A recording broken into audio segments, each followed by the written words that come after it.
So I want to talk about the current state of Hollywood. Why that it seems studios, in particular TV, are intent on forcing certain narratives onto, into their storytelling. And it's so obvious to me. And I also question, were they doing that before and I never noticed? Why is it so prevalent now? Because I feel like a 90s liberal trapped in the present. I'm also same. Yeah. It's a bizarre thing, but and listen, I'm open to the. I'm fairly open-minded and also fairly self-critical. Look, maybe I'm just an old man, and the world is changing, and there's a new audience, and they're looking to that new audience and trying to entertain and capture that new audience, but that audience isn't showing up. And so does that audience actually exist, or are they trying to create the audience? And I think that's the question. Are they trying to, does the medium affect reality, or does reality get reflected by the medium? And I think what we have is very large. I mean, I don't even think that there's, the big five studios, I think, are all run by one giant conglomerate at this point, one shadow organization that just kind of runs everything. And so they have an agenda and a mandate, we can call it, of who they want their audience to be and what they want their audience to be. And so you put it out there, and people are pretty simple. People are monkey see, monkey do. If you show people a nuclear family, they will copy the nuclear family. And if you show people, for lack of a better way of putting it, trans people or gay couples or people in turmoil without families, if you show families broken apart, people will copy it. It's at least a third of the population is influenceable that way, and probably more. Yeah, actually, since the pandemic, definitely more. So yes, you mentioned pandemic. I believe our reaction to this virus has caused innumerable problems in education. You have kids, right? Yeah, I have two children. I work with both of them. My son is a writer, and my daughter is she's a writer and a producer. Oh, and she produced my last two films. I mean, both of those jobs are like, when you're working with a writing partner or when you're working with a producing partner, those are trust-based jobs. And, I don't have to question my trust for them and their trust for me. I know that they have my back and they know I have theirs. Yeah. It's an odd thing in Hollywood where, I had kids when I was young. It was like 92. My daughter was born. 94, 2 years later, my son. They're adults. I don't work with them, but my daughter is creative. My son's a U.S. Marine. There is a clear, completely different way of looking at the world if you have kids. I believe if you have kids, you have skin in the game. And the game being the future of, the culture, society, everything. I notice it's so pronounced now when I can't believe certain opinions that have become popular. I think a lot of bad ideas currently have become they're trying to popular one bad idea. Give me a couple of examples. I'll give you an example here. I can only identify with a character that if I look like them. Now, I think that's a bad idea. I think the purpose of all fiction, novel, comic book, movie, TV show is to identify with someone who doesn't look like you. It's how we learn empathy. We experience the world through someone who isn't my age, my sex, whatever. But there's terrible ideas, mostly from academia, that you've got to be able to look like this character to identify. I think that's a terrible idea. Well, and it's wildly incorrect also. I mean, look, I identify with Captain Sisko, for example, Yeah. who is raising his son, and under very difficult circumstances, and he's trying to be a good father and raise his son, and and he's got this calling that's put upon him and everything. Okay, I'm watching Star Trek. I absolutely identify with Sisko, and and Sisko's played by Avery Brooks, and so we don't necessarily. Nobody would say we look alike, but I've modeled part of my life after the lessons I learned from Star Trek and how he raised children within that. And so how he raised his son, Jake. And so, and that's what television used to do. I feel like we went from a time where we were very, I feel like it's of course not entirely true, and maybe I'm looking at it through rose-colored glasses, but I seem to recall a great amount of both gender and race opaqueness, in the 80s and 90s. It seemed like we had these problems semi-solved. Like Eddie Murphy is,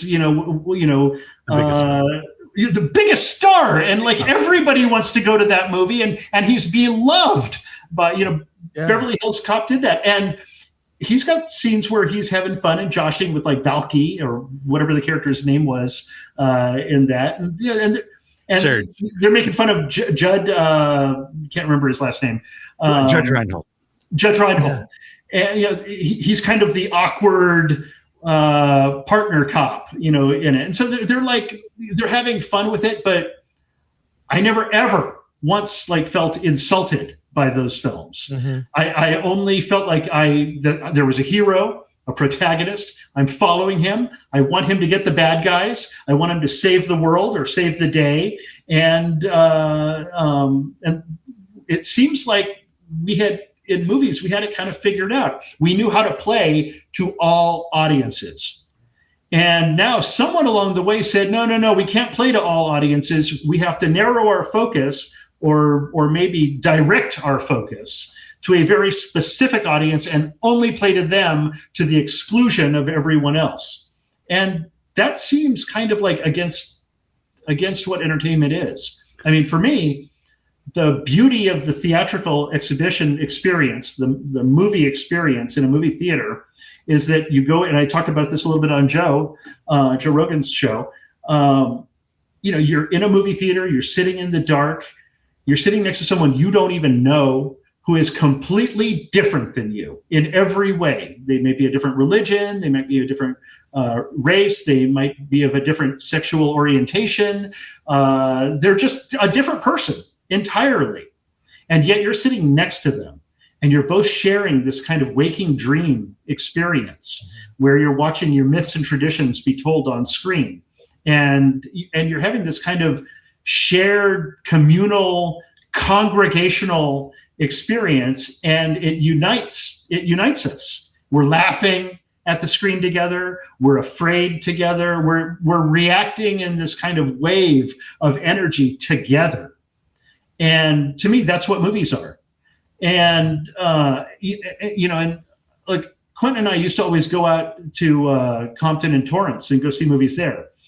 And we went and saw Purple Rain. I think Purple Rain was at Del Amo. Maybe was it when Old Town still had theaters? I can't remember the exact theater. Was it the bowling alley? Out there, yeah, with a full on Friday night, complete African-American Black audience. And we love seeing these kind of movies because that audience, they're there for the movie. If they like the movie, they let you know. And if they don't like the movie, you can tell. People just aren't paying attention. They're reading they'll read a book with a flashlight, in the middle of it. They'll yell at the screen. Extraordinary film, movie-going experiences. And I never ever once, not a single time, and all the times we would go to movies there, or frankly, even into downtown LA, into the dollar theaters, when we were surrounded by homeless people and just people of all walks of life, but mostly the downtown LA Skid Row crowd, mostly, never once felt, in any kind of danger for my life. We're all just there to see a movie together. And it seems like somewhere along the way, whoever is in charge is believing that we have to kind of focus to a very, very specific audience. And I just think that's kind of an unsuccessful marketing strategy above everything. Like, you want to make a movie for everyone. Mm-hmm. Obviously, not everyone's going to get into it. Like, not everybody is going to get into, I don't know, the rules of attraction, or, any Train Dreams. Not everybody's going to like vibe on that film. Yeah. But you make a movie and you're trying to make it for a general audience, for an audience that is composed of, the vast majority, because what you're trying to do, on one hand, you're trying to get your message out there and you're trying to tell a good, satisfying story, but, you're also trying to make money. And so why would you limit, your audience in any kind of way? And it feels like that there's an active, movement to do that. Yeah, for me, it was the Adams Theater in downtown Detroit, where I grew up. I know that theater. I've been to that theater. Yeah. Yeah, it was in Detroit, and I saw, what did I say, Dawn of the Dead. I saw like an early screening of it, and the crowd went nuts. Yeah. By the way, that is a general audience movie. I mean, you have to kind of like horror and everything, but that movie is for everybody. Loves that movie that went and saw that movie. If you I gotta say, you and I grew up in the same area at the same time. I saw all 3 Star Wars movies at the bowling alley by the Galleria. Yeah. And I've been to Old Town. I've been to Del Amo too many times. But to your point, there's this idea that people. Yeah, I grew up on Anza and 120th. Yeah, and then I used to. There was one in Lomita, a theater that I lived like a mile from there, and so I would walk to that theater all the time. But to your point, it was it seems like filmmakers today, they think that you can only connect with the movie when you see someone who looks like you, when the reality is you connect with the movie when you when you share the same experience of what's happening in the movie. And to me, that's always been what storytelling is creating an experience that we can all relate to, and then allowing us to kind of put ourselves in the shoes of the characters on screen. And it's a shame, because I think romance is starting to suffer from that, because I don't know what it is, but I feel like that they're trying to remove romance from movie genres, because we're just not getting as many as we used to. Yeah, well, perhaps it's an active depopulation protocol that's been put into place. Yep. Yeah, we noticed this trend of foreheads touching in movies. There'll be a great moment where characters might kiss. It's cliche, yes, but in the Mad Max movie with Anya Taylor-Joy, they bump foreheads rather than have a passionate kiss. So. And why would that ever be a bad thing? I mean, I believe that human beings are inherently good, and that the vast majority of people in the world are inherently good and want good for other people. It's just my worldview. I believe that when people go to movies, they want to see the hero. I've long explored the anti-hero in films, and as I've grown older, and kind of examined, how people pattern off of movies that they see, I've started to kind of alter the kind of movies that I want to make. And look, revenge and wrath, that is the bread and butter of cinema. But you could be like a young filmmaker and make a movie about revenge, and it can be salacious and everything, and kind of and fire the endorphins, and the serotonin levels jump as a result of it, and you get called a master for making this. But a real master makes a movie about forgiveness. It's really, really difficult to do. And so, for example, there was a movie that came out, and if I said this on Rogan, just stop me. I can't remember half of what I said. But there was a movie that came out, these two movies that came out same year. And the first one was about a guy. He's in an alien environment. He's in nature, being attacked by nature, and he's doing everything he can to get back to civilization. And his motivation is revenge. And that movie was The Revenant. Well, there was another movie that very same year that came out about a guy in an alien environment. Nature is trying to kill him, and he's doing everything he can to try to get back to civilization. And his motivation is for forgiveness. And that movie was The Martian. And we can see that they're basically thematically the exact same film, but with different motivators for the protagonists. And the one that got pushed really heavily in the Academy Award season, which I think is kind of a fake spectacle, to be honest, but they got pushed really heavily into the Academy Award season, was The Revenant. And that's the one that everybody thought of as the better movie. But in fact, The Martian is a way more difficult movie to do, and Ridley Scott doesn't get enough credit for the very delicate balancing act of making that film, especially in the face of The Martian. I mean, in the face of The Revenant. And so, it just kind of shows that, I don't know. I think you almost have to be at Ridley Scott's level to be able to approach a movie like that and to be delicate enough with it, to tell a story about forgiveness. Actually, that's not even true. I think that TV show, The Chosen, every episode is directed by this guy, Dallas Jenkins, and he's essentially weekly making a show that is constantly about forgiveness. I mean, it's the Gospels, and so it's easier to do perhaps, but I think he's doing an amazing directorial job, and watching him evolve as a filmmaker over the course of, because he's directing every single episode, which the Pharisees of Hollywood will tell you is verboten. You're not allowed to do that, but he's showing that you can do it and that you can do it successfully. That's what I think is the most interesting thing. I was going to say, it's interesting, the aversion to Christian themes such as forgiveness, grace, love, humility. These are things that it just seems like Hollywood does not want to tell in their stories anymore. Well, people are conflating Christian themes with religious institutions, and that's where the problem happens. I mean, I think that Christian themes are the natural state of humanity. That actually is when that those teachings are actually our base state. That I believe babies are born, pure and innocent and good. And that it is only through, miseducation that people become lost to that purity. Yeah. Look at Return of the Jedi. You brought that up. Very Christian. For sure. That sure. Ending. Now, I noticed you're wearing a General Cinema Dynamics shirt. Yeah. Your new company, which you only touched on briefly. I think. I almost forgot to talk about it. I was so excited with everything else. Yeah, at the last minute, near the end, I was like, so I want to get into it more here.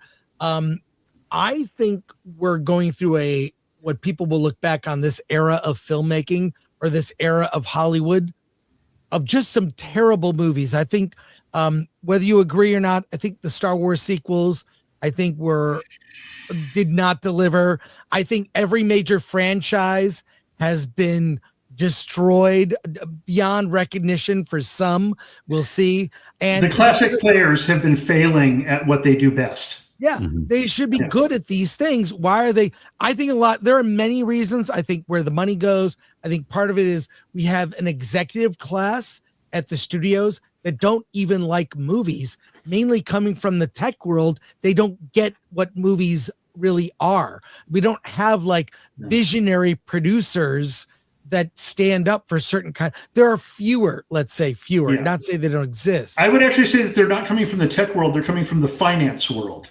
Yeah. And that it's a different kind of mentality of what they're doing and what they're making. And I think they feel like, they're making products that people just generally don't want.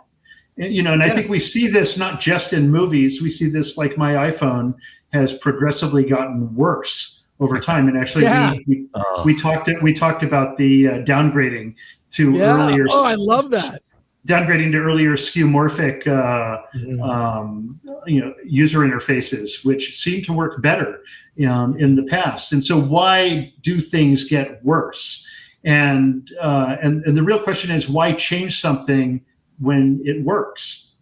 Why really try to reinvent the wheel when something works?